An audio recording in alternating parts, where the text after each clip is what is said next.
Mas mesmo sem estarmos assim habilitados para tratar dessa questão, a equipe pastoral julgou necessário assim uma conversa sobre este complexo cenário que vivemos, no sentido de pontuá-lo um pouquinho com o toque da graça, com o toque do evangelho, no meio desta fogueira tão grande que incendeia a alma dos brasileiros, especialmente nessas eleições de 22, né? E é assim que nós escolhemos o tema da série e os subtemas, né? Esquerda ou direita, vamos ver, né? Dependência ou morte, política e soberania de Deus, e eleitos dos homens e eleitos de Deus. Como equipe pastoral, a nossa proposta pode ser extremamente decepcionante para todos vocês, porque ela é extremamente simples, objetiva e precisa.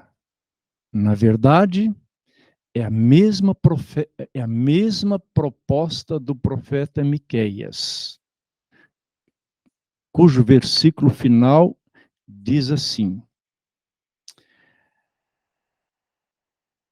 Eu, porém, olharei para o Senhor e esperarei no Deus da minha salvação. É com isso que a gente vai lidar, né? A Mayra que fez uma brincadeirinha, não sabia o que ela ia fazer, né? Arrisquei, né? E é isso, a gente vai olhar dessa perspectiva, toque do evangelho, toque da graça.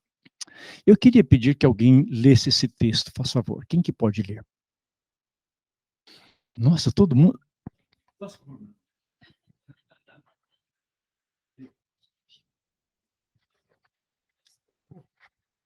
Ai de mim, porque estou como quando são colhidos os frutos do verão, como quando se procuram uvas depois da vindima. Não há cacho de uvas para chupar, nem figos temporãos que eu gostaria de comer. Desapareceram da terra os piedosos e não há entre todos um só que seja reto.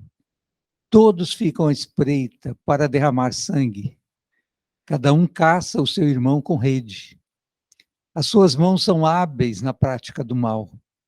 As autoridades exigem, os juízes aceitam suborno, os poderosos manifestam os seus maus desejos e, assim, em conjunto, tramam seus projetos. O melhor deles é como um espinheiro. O mais reto é pior do que uma cerca de espinhos. É chegado o dia anunciado por suas sentinelas, o dia em que vocês serão castigados. Agora começará a confusão deles. Não acredite em seu amigo, nem confie no seu companheiro. Não compartilhe os seus segredos, nem mesmo com a sua mulher. Porque o filho despreza o pai, a filha se levanta contra a mãe, a nora contra a sogra. Os inimigos de uma pessoa são os de sua própria casa. Eu, porém, olharei para o Senhor e esperarei no Deus da minha salvação. O meu Deus me ouvirá.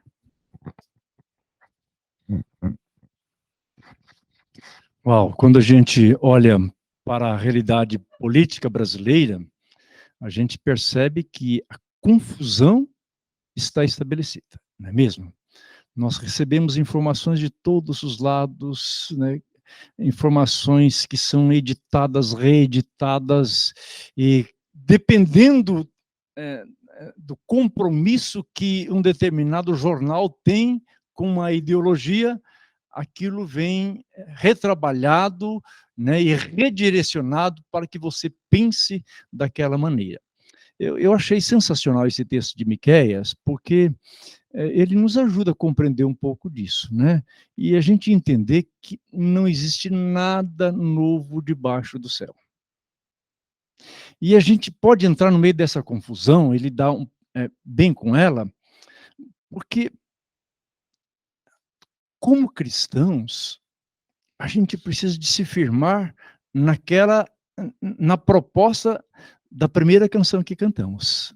E ela diz que Deus é soberano sobre todas as coisas. A propósito disso, Quem é que pode ler, por gentileza, Daniel 2:21? E esta confissão de Daniel nos deixa extremamente confortáveis para lidar com tudo isso, para olhar para tudo isso. Daniel 2:21. Quem tiver achado, leia, por gentileza. Hã? É ele quem muda o tempo e as estações, remove reis e estabelece reis. Ele dá sabedoria aos sábios e entendimento aos inteligentes. Isso. É ele quem estabelece reis e remove reis. Vamos repetir isso? É ele quem estabelece reis e remove reis. Não depende aqui da forma como isso é feito. Se de forma democrática, se de forma ditatorial. O fato é que Deus está acima de todas as coisas como soberano. E ele não desconhece e nem se esquece da nossa história. Como filhos de Deus, a semelhança de Daniel, que estava inclusive exilado, levado por uma nação que havia invadido a sua terra, e ele está lá, né, num lugar estranho. Ele não perdeu esta consciência de que acima de todos os acontecimentos, Deus tem o controle, porque ele é soberano. Na versão, se não me falha a memória, NAA, este texto começa assim, né, e é o sentimento do profeta. Que desgraça minha! Né? Não é só ai de mim, né? Mas como eu sou um desgraçado. Por quê? Né? Ele está revelando o seu sentimento. Por quê? Porque ele vai colher os frutos da época certa e não encontra na vinha, no pé de uva, o cacho de uva esperado. E ele então vai na figueira e ele também não encontra figos. Ou seja, ele é como alguém que está perdido, sem resposta, sem saber lidar com as indagações que acontecem no seu coração. É uma metáfora bem para o nosso tempo, né? O nosso tempo tão cheio de informações, mas tão vazio de verdades, não é mesmo? Acho que nunca teve tempo com tantas informações como o nosso, mas também tão cheio de mentiras, tempo de confusão. Os poderes da República, legislativo, executivo e judiciário, estão perdidos. Todos eles extrapolam suas funções, se desrespeitam e ferem a nossa brasilidade. Eu acho que o sentimento do profeta é bem esse. E então, a calamidade social e a crise de integridade vão se instaurando. Olha o versículo 2. Desaparecem da terra os piedosos. Não há entre todos um só que seja reto. Se ele está falando que não há nenhum só que seja reto, nem ele mesmo, profeta, o é. Quer dizer, esse é reconhecimento da desgraça humana. Todos ficam à espreita para derramar sangue, cada um caça o seu próprio irmão com rede social. Não é? Ao criticar as redes sociais, né, o militante de esquerda, né, o Umberto Eco, italiano, escritor, já falecido, ele disse que a internet fez do idiota da aldeia um portador da verdade. Então ele disse que, sabe aqueles caretas que ficavam lá bebendo no boteco? Agora eles são comentaristas da verdade. E o nosso amiguinho, bom, não é assim que a gente tem que falar com um pouco mais de respeito, né? É assim que recentemente o juiz do Supremo Tribunal Federal, Alexandre de Moraes, até se sentido desconfortável perante essa questão da internet, ele usou de uma maneira muito infeliz esta expressão de Humberto Eco, e ele disse que a internet deu voz aos imbecis. Uau! Mas os imbecis também têm direito de falar, não tem? Ou não? Então, eu fiquei pensando na minha imbecilidade, que eu sou mesmo um cara, a respeito de política, bem imbecil. Mas os imbecis também têm direito de falar. Outra coisa interessante é o versículo 3. As suas mãos são hábeis na prática do mal. É interessante pensar nisso. As autoridades exigem, os juízes aceitam suborno, os poderosos manifestam seus maus desejos e, assim, em conjunto, tramam os seus projetos. Né? A gente tem que não ser, a gente tem que deixar de ser inocente, ignorante a respeito disso, porque os projetos dos partidos, né, eles não são apenas projetos de ideias, de governança, eles são, antes de tudo, projetos de poder. A gente não pode perder isso de vista. Né? Projetos de poder, de mando. Quer dizer, dinheiro é um negócio que não satisfaz o coração humano. A palavra de Deus mesmo diz que quem ama o dinheiro jamais se satisfará dele. E a gente percebe que o jogo, por trás de todo jogo político, está um jogo de poder. Porque quem tem a coordenação tem a possibilidade de usufruir daquilo que não satisfaz plenamente o coração humano, que é o dinheiro. Né? E Paulo mesmo disse que o amor ao dinheiro é a raiz de todos os males. E então nós vemos pessoas se matarem, nós assistimos os assassinatos políticos em todos os tempos, mas por quê? Porque por trás está o dinheiro, e o amor ao dinheiro é a raiz de todos os males, não é o dinheiro. Né? Você pode ter e pode ter muito dinheiro, mas se você tiver amor pelo dinheiro, você está ferrado. Né? Ele se torna uma desgraça na sua vida. Né? Então, é muito importante a gente pensar nisso. Né?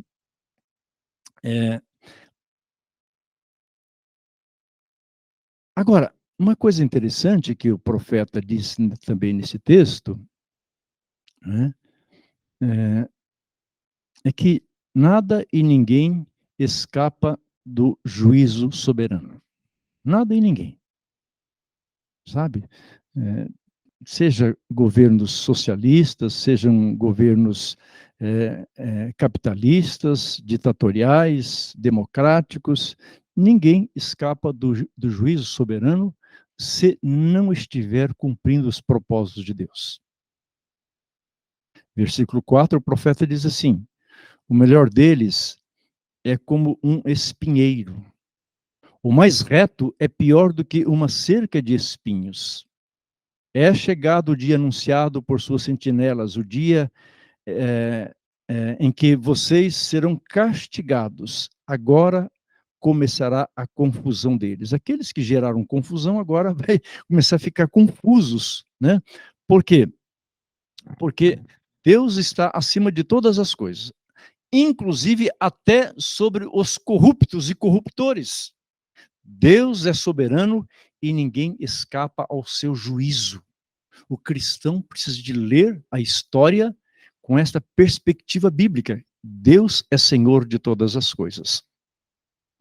Agora, outra coisa que esse texto nos fala e que também mostra bastante aquilo que estamos vivendo são os versículos 5 e 6. Não acredite em seu amigo, nem confie no seu companheiro, não compartilhe os seus segredos, nem mesmo com a sua mulher. Não compartilhe. Porque o filho despreza o pai, a filha se levanta contra a mãe, a nora contra a sogra, os inimigos de uma pessoa são os da sua própria casa. Né?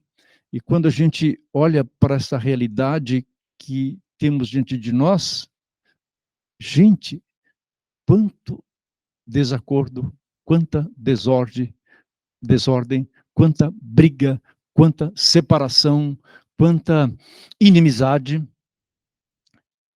Isso não é coisa de agora, né? Não é coisa de 2018 para cá. É coisa antiga. É coisa velha. Eu me lembro de que na primeira candidatura do Lula, em 89, a gente teve uma situação muito difícil em casa, né? Porque o meu sogro foi muito duro conosco e gerou uma machucadora enorme, porque a gente discutia a importância das propostas do Lula. E era o dia de eleição, e ele pegou pesado com a gente, comigo, especialmente com a minha esposa, com a Neuza, né? A Neuza ficou desarticulada. E a gente foi percebendo que, ao longo do tempo, estas questões elas foram assumindo uma grandeza cada vez maior, ao ponto de vivermos hoje um quadro de polarização absoluta. Agora, deixa eu dizer uma coisa para vocês. A polarização não é ruim, ela é boa. Todo processo democrático tem que ter polarização. Agora, como é que nós lidamos com isso? Essa que é a questão importante. Nós nos tornamos reféns dela, nós tornamos a nossa realidade, nós tornamos a nossa vida sujeita a uma realidade emocional, ou nós lidamos com racionalidade e equilíbrio? O Hamilton nos compartilhou um memezinho, né? Você me ajuda com esse memezinho? Ele vai ajudar bastante, porque, sabe, olha que retrato interessante é este que a gente vai assistir, né? Como ele...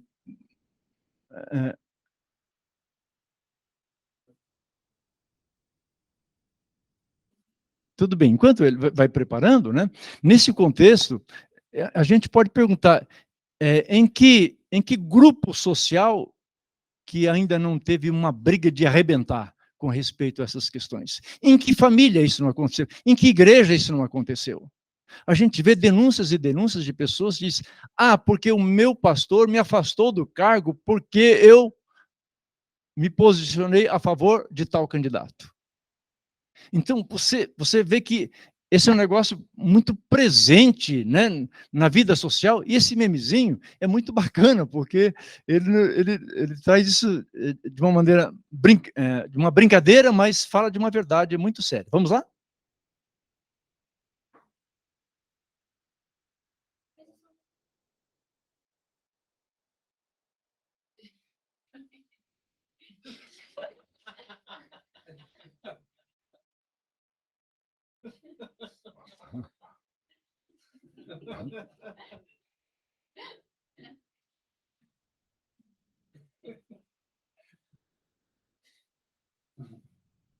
Finalmente um acordo. Ou não?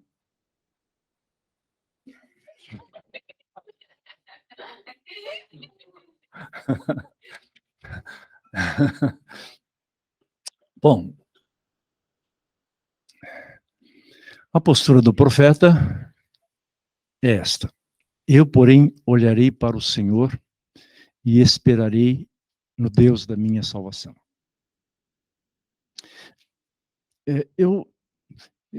Quanto tempo que nós temos? Eu perdi... 10 minutos, ok. Eu vou passar bem rapidinho por isso, porque é uma coisa que vocês sabem muito mais do que eu, né? Por que esquerda e direita?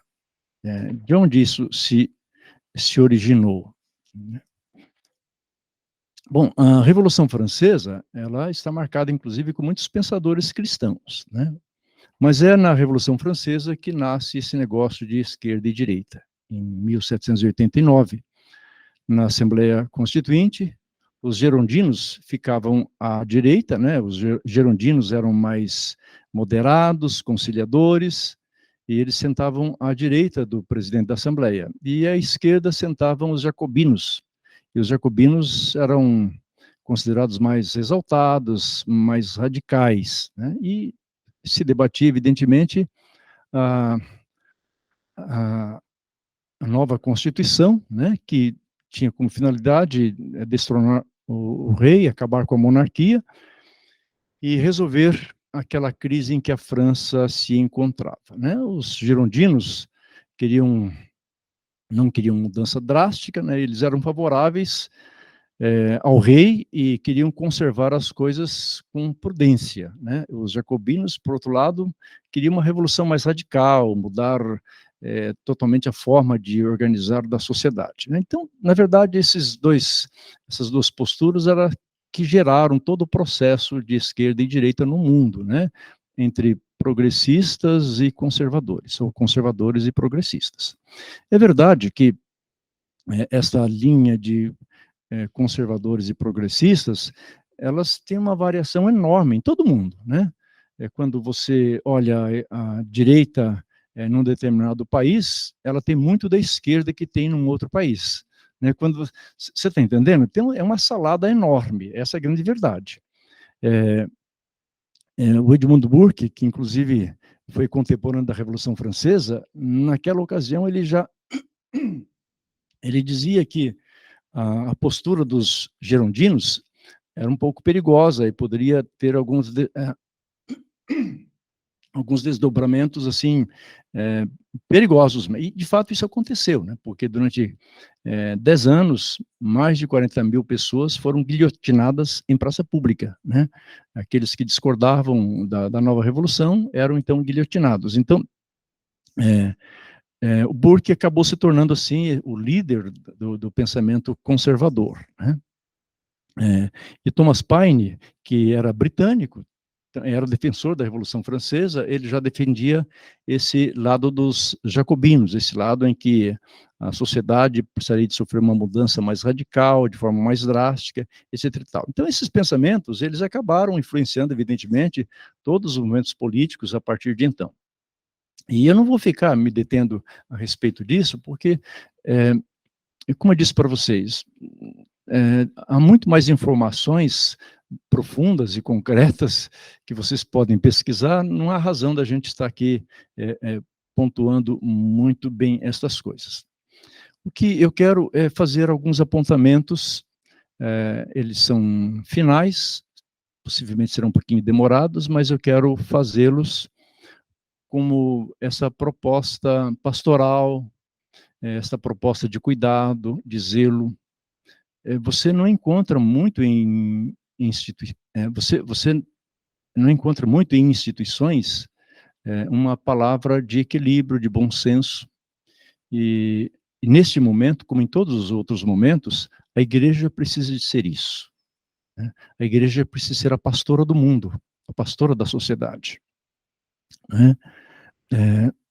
E a gente precisa de lidar com isso porque a igreja é política. A igreja é política. Inclusive, uma parte da igreja que está assentada à minha frente são todos políticos, né? A Mayra, inclusive, conseguiu identificar quem é de esquerda e quem é de direita nesta manhã. E nós somos políticos. Nós nascemos num contexto político. A igreja cristã nasceu num contexto político. Aliás, política e religião sempre estiveram juntos. Na história da humanidade, política e religião sempre andaram juntos. Esse negócio de dizer que religião e política não se misturam é pura lenda. É pura lenda. Política e religião estão misturados desde que existe a história da humanidade, né? E se você observar, desde o Egito, o mais antigo Egito, né, religião e política estiveram misturados. E mesmo hoje, quando a gente fala que o Estado é laico, ele é laico mesmo, mas é religioso. Não tem jeito de não ser, porque todas as pessoas confessam alguma coisa. tem alguma crença, né?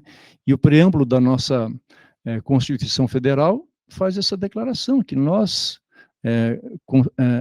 nós, representantes do povo brasileiro, reunidos em Assembleia Nacional,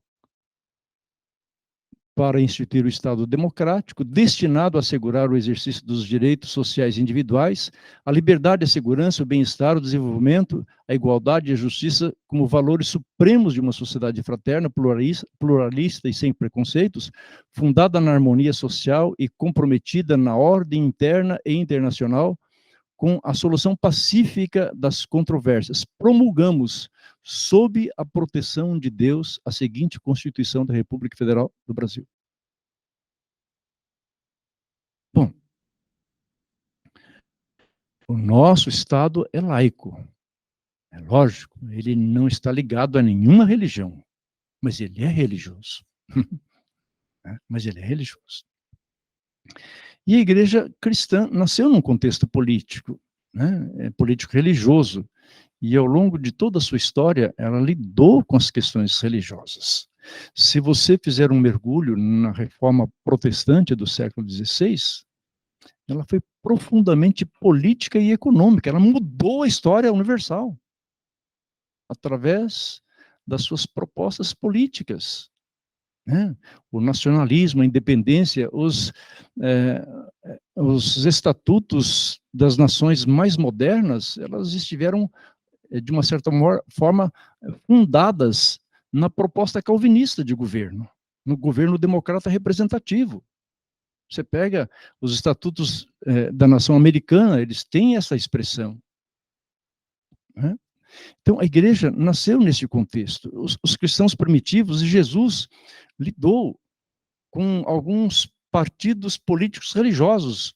Os saduceus, que não eram novos, não surgiram no primeiro século. Os saduceus surgiram já na época de Davi. Né? Eles transitaram por todo esse tempo. Né? São os descendentes de Sadoc, né? Do sacerdote Sadoc. E eles eram profundamente, assim, amigos do poder, né? Os sacerdotes da origem de Sadoc, os saduceus, eram profundamente amigos do poder. Depois surgiram outros movimentos mais próximos do primeiro século, mais ou menos 200 anos antes de Cristo, 150 anos antes de Cristo, surgiram os fariseus, né, e depois os essênios. Eram partidos religiosos, mas tinham uma posição política. Né? E Jesus lidou não só com eles, mas lidou com o assustador poder do Império Romano. Né? E fica imaginando Jesus lá perante como que é o nome do cara lá que julgou Jesus? Pilatos, né? Pilatos. Oh, cara, nenhum poder te foi dado a não ser aquele que veio dos céus. Olha que desafio, que confronto. Não é mesmo? Então, a gente tem que ter consciência disso. Nós não conseguimos deixar de ser políticos. Nós somos políticos. Agora, outra pitada que quero deixar com vocês é que a igreja não deve ser partidária. Eu não coloquei que a igreja não é partidária, porque a gente assiste uns negócios estranhos no nosso tempo, né? Mas a igreja não deve ser partidária. Né? E a gente precisa, não é porque ela não é partidária que você não possa conversar. Esse negócio de que futebol, religião e política, né, não se conversa, conversa sim, e a gente tem que conversar muito bem a respeito disso. Né? Existe essa possibilidade de conversar com respeito, com dignidade, né, sem você, sabe, ser dono da verdade. O grande drama da polarização é que quando a gente conversa, a gente é dono da verdade. Né? E a gente quer que a nossa verdade passe a ser a verdade para o outro também. Então, a gente não discute ideias, a gente discute poder. Aquela proposta de poder originária dos partidos, elas acabam tomando conta da gente, e a gente também quer que o outro se sujeite à nossa postura, né? Bom, a igreja, então, ela é política, mas ela não é partidária. E, nesse sentido, a igreja precisa de aprender a lidar com essa realidade presente e arrasadora de relacionamentos no nosso tempo, né? A igreja precisa de agir de forma pastoral e apaziguadora dos relacionamentos. Quando a gente diz a igreja, não é apenas a igreja instituição, mas a igreja orgânica. E a igreja orgânica está manifesta em mim e em você. Então, nós precisamos lidar desta forma em casa, no trabalho, onde estivermos. Bom, depois desses dois tópicos, eu quero colocar mais um para com vocês, né? Púlpito não é palanque. E, nesse sentido, talvez eu possa ter frustrado o anseio de alguém aqui, ou de algumas pessoas aqui, porque eu pensei assim, esquerda ou direita. Na verdade, o melhor tema deveria ser nem esquerda e nem direita. Mas, se colocasse assim, não ficaria muito apetitoso também, não é verdade? Bom, púlpito não é palanque. Cada um de nós deve ter as suas convicções, os seus posicionamentos políticos, e não precisamos de ter vergonha do nosso posicionamento. Entendeu? Você é de esquerda, você é de esquerda. Assuma isso, lide com isso de boa. Você é de direita, lide com isso de boa e né, sem nenhum problema. Desde que a gente lide com ideias e não com emoções. Não obstante a isso, né, o fato de que precisamos de ter posições claras, definidas, e a gente pode manifestar as nossas posições, a gente deve manifestar as nossas posições. No entanto, nenhum de nós, e especialmente os pastores, devem fazer dos púlpitos palanques partidários. A gente tem visto esse negócio assim, mais ou menos assim, né, que o pastor parece que ele é dono de uma cabritada, né? Então, aí ele coloca, ele dá uma ordem e todo mundo segue a sua tendência, o seu rumo, o seu caminho.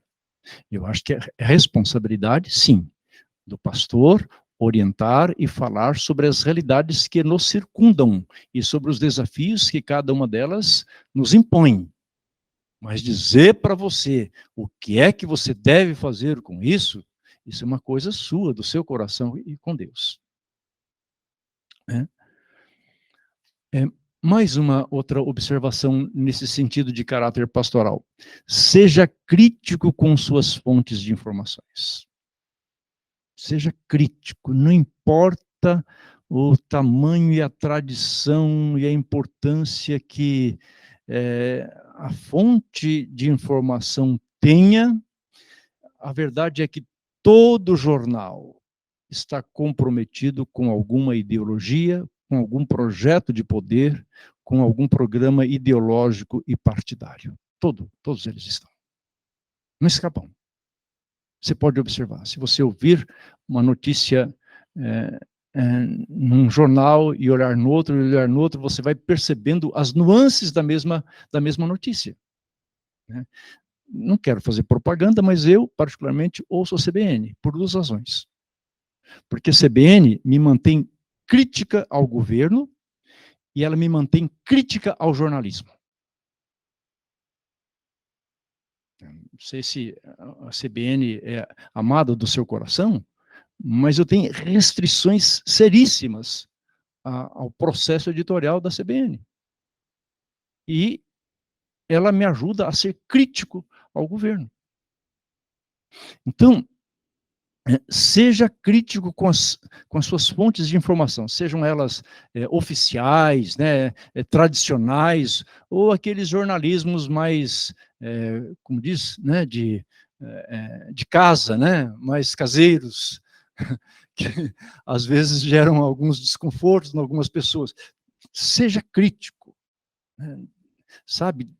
Não embarque nas informações de forma emocional. Porque ele está falando o que eu gosto de ouvir. Não vai por aí. Né? E você vai se dar bem melhor. Bom, e finalmente, nem esquerda e nem direita. Deixe de lado o partidarismo e o calor das discussões emocionais e seja profundamente racional. Opte pela terceira via, gente. Sabe, eu não vi ninguém assim, publicamente, aí nos palanques das discussões, falar de uma maneira séria sobre a terceira via. A terceira via é o nosso caminho. Né? A terceira via é o nosso caminho. O Evangelho. O Evangelho não está sujeito aos partidos. Não é propriedade de nenhum deles. Não avalie a esquerda pelos critérios da direita e nem avalie a direita pelos critérios da esquerda. Avalie ambos os partidos, ambos as ideologias, avalia-os pelo critério do Evangelho. O Evangelho é a nossa via de discussão. Analise a esquerda e a direita da perspectiva de Cristo.